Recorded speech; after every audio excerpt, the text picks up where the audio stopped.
but a lot of fear and concern about the present. A lot of people feel like even though we were on their doorstep, that they were a long way from home. They say they don't recognize the country after 8 years of Justin Trudeau, with his inflationary debt and taxes driving up the cost of everything, with their local food banks overflowing, the cost of housing having doubled. I knocked on the door of one 76-year-old retired trucker, and he, despite being a big, burly, bearded, strong man, was literally in tears. He had just learned that he was losing his home. He had to call his daughter to ask if he could live in her basement. And even with that change, he wasn't sure how he was going to pay for groceries. So what's he supposed to do? He's 76 years old. He cannot drive a truck. His old back won't take it anymore.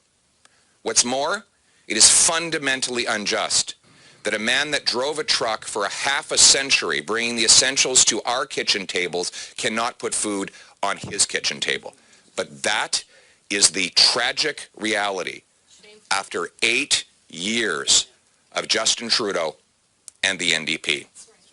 Printing $600 billion of cash caused a massive inflationary crisis that continues to this day.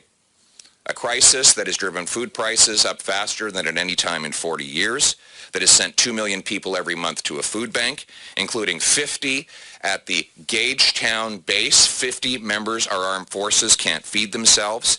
1 in 10 Torontonians are now going to a food bank. Unimaginable numbers. Last week, Montreal police had to be called in because people were literally fighting over the scraps of food that were left at one of their food banks. There's been a 600% increase in demand for the University of Western Ontario's food centre. This at a time when scurvy is making a comeback because our people cannot afford to feed themselves, with Justin Trudeau and the NDP taxing the farmers who produce the food and the truckers who ship the food, and therefore all who buy the food. And then there's housing. After 8 years of Trudeau, housing costs have doubled. The rent has doubled.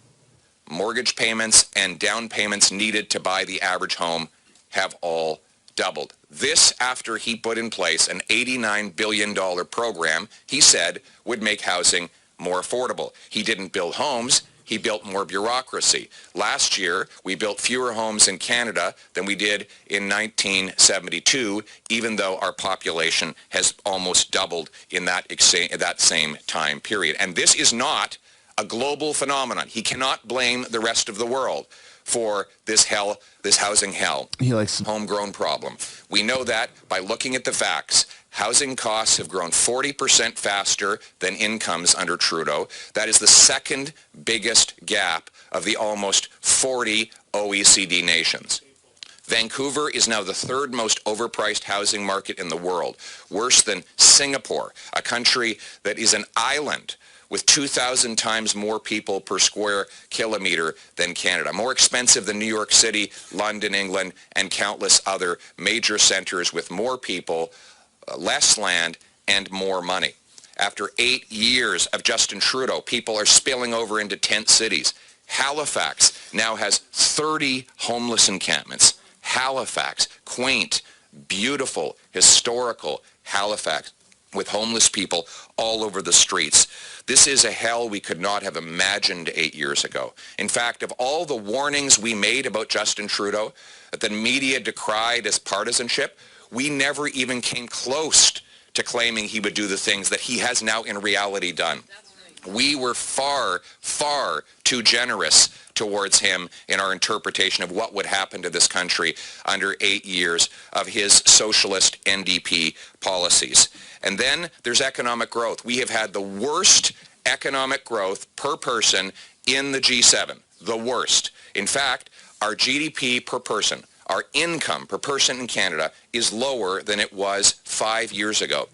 That has not happened since the Great Depression, to put it into context. And then crime and chaos, drugs, and disorder have been unleashed on our streets, with a 100% increase in gang-related homicides, a 100% increase in gun crimes after he targeted the hunting rifles of Grandpa Joe and the sport shooting property of law-abiding sport shooters. He has actually doubled the number of gun crimes. Carjackings up 100%. There's a car stolen every 40 minutes in Toronto alone, and shipped off to the federally run port, where they're seamlessly put on ships and sent off to the Middle East, to Europe and Africa, so that terrorists and organized criminals can profit from it.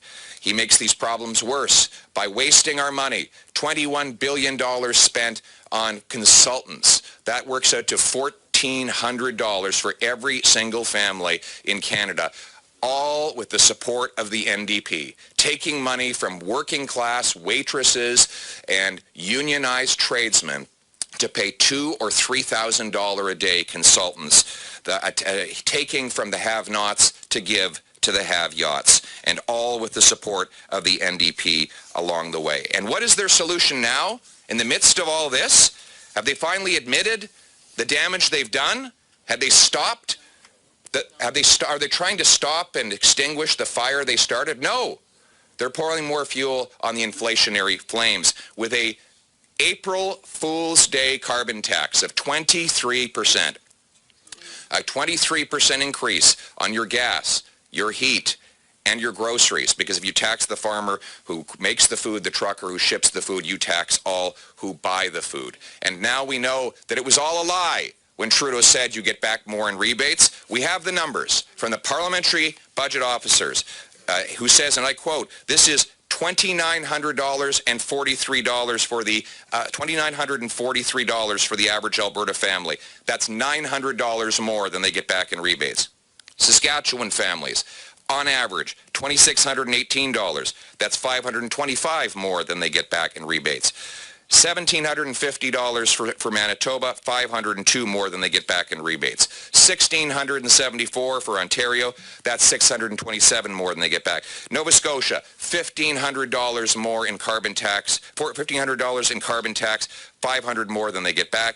$1,600 for Prince Edward Island, $500 more than they get back. $1,874 in Newfoundland and Labrador, $377 more than they get back. I go into, it is dangerous. You say, you think I'm exaggerating by dangerous? You know what's dangerous? Malnutrition is dangerous.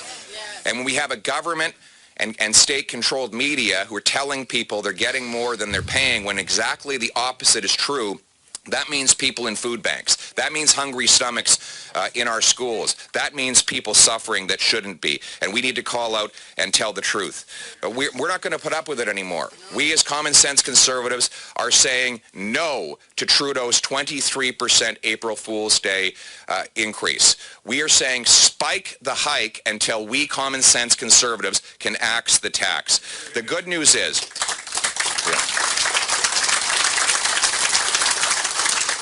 The good news is Canadians are good and decent people. They do not have to live like this. They should not have to give up on the things that we all used to take for granted, like affordable food and homes, all for the ego and incompetence of one man. Life was not like this before Justin Trudeau. It will not be like this after he is gone. We're going to replace the hurt he has caused with the hope that Canadians need. Now, today I am announcing that I'm giving Trudeau one last chance to spike his hike. One last chance and only one more day. Today I'm announcing that if Trudeau does not declare today an end to his forthcoming tax increases on food, gas, and heat, that we will introduce a motion of non-confidence in the Prime Minister. It will read that the House declare non-confidence in the Prime Minister and his costly government for increasing the carbon tax by 23% on April 1st as part of his plan to quadruple the tax while Canadians cannot afford to eat, heat, and house themselves, and call for the House to be dissolved so Canadians can vote in a carbon tax election. And in that carbon tax election, there will be a very simple choice. On the one hand, you will have the carbon tax coalition of the NDP and Justin Trudeau, who take your money, punish your work, tax your food, double your housing costs, and unleash crime and chaos in your community. or common sense conservatives who will axe the tax, build the homes, fix the budget, and stop the crime. We have a common sense plan that will bring home lower prices by axing the carbon tax and by capping spending and cutting waste to bring down the deficit, inflation, and interest rates. We will eliminate the waste in government, like the $60 million ArriveCan app, like the $1 billion Green Fund that only funds liberal insiders, like the $21 billion, or $1,400 per family, Trudeau is spending on consultants, outside consultants, high-priced consultants that cost you more. We will eliminate this waste, and we will bring home fiscal sanity to fix the budget. We will also build the homes. After 8 years of Trudeau housing, costs have doubled because we have the fewest homes per capita in the G7. Common sense conservatives will require cities permit 15% more home building as a condition of getting federal funds. Those that beat the target will get a bonus. Those that miss the target will pay a fine. That will mean that municipal bureaucracies get paid like realtors and builders. They get paid for the number of homes they build and sell. We want municipalities to get paid for the number of homes they permit. Buildings and thousands of acres of federal land to build. We'll take the carbon tax off, which will reduce the cost of materials and transportation of those materials to build those homes. We will stop the crime. We will bring jail and not bail for repeat violent offenders. We will bring treatment and not more legalized and subsidized hard drugs to bring our loved ones home drug-free. We will secure the border and lock up gun criminals and smugglers instead of targeting licensed, law-abiding, trained and tested sport shooters and hunters. We will do all of this to bring home and to bring hope to the Canadian people. The Canadian people who have suffered so badly over the last 8 years, who remember the country that they loved and the country in which they still believe. A country where hard work will once again pay off, where a trucker who delivers us the goods for 50 years will be able to live a good and dignified retirement. A country where young couples will be able to plan a new home in which they can have beautiful babies and raise a wonderful future for themselves and their families. A future where our kids can walk safely on the streets, where families do not need to peer out their window to see if their car has been stolen, or worse yet, leave their keys at the front door so that the thieves can simply take them as they please. A country that is proud of itself, proud of its history, proud of its heritage, and optimistic about its future. A country where the state is servant and not master, with small government and big citizens. A country that puts the common people first. The common sense of the common people united for our common home. Your home, my home, our home. Let's bring it home. Thank you.